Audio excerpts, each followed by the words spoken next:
Hey, how you doing, everyone? This is Dr. Ray from Bradford Family Chiropractic.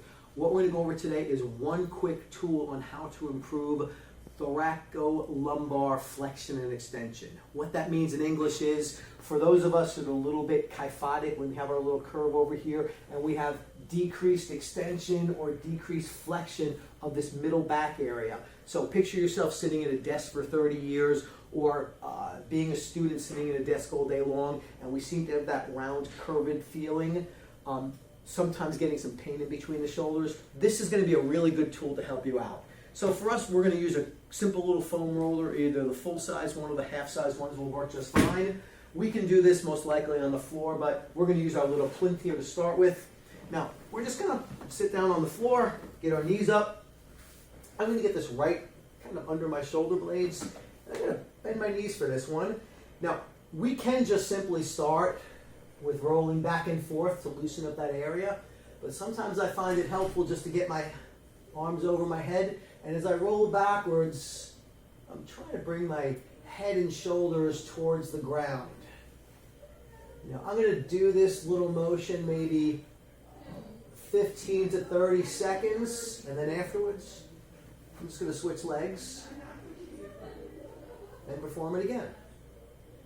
And again, this is just using the foam roller to help improve thoracolumbar flexion and extension. Hey, you doing, everyone? This is part 2, how to improve thoracolumbar movement. In this instance, we're going to be seeing if we can improve thoracolumbar rotation, the rotation at the hips and mid-body, side to side.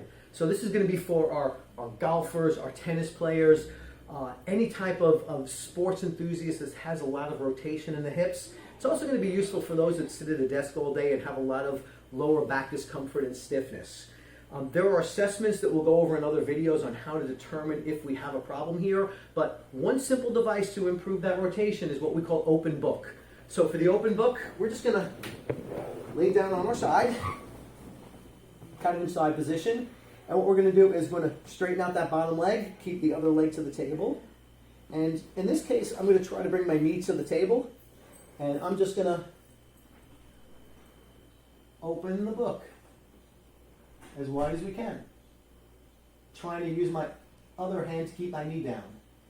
And we're just going to go through this motion. We're going to go very slow. We're not going to force it. We're not looking to see if we pop anything in our lower backs, which could potentially hurt us.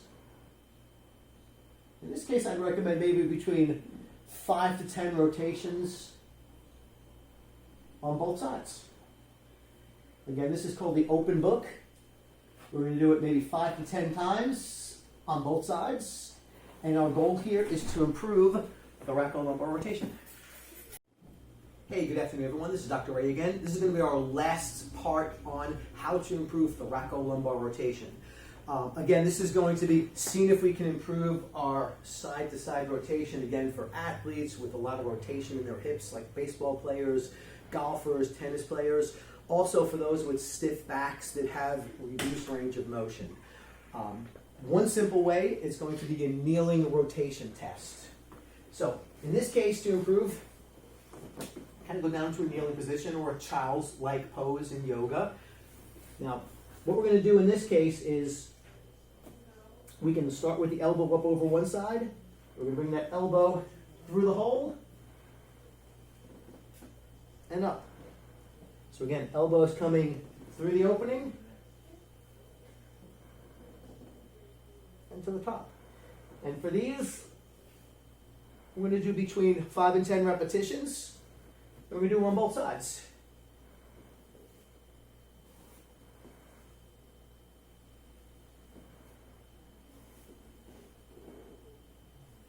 Again, this is going to be a kneeling rotation test for thoracolumbar rotation.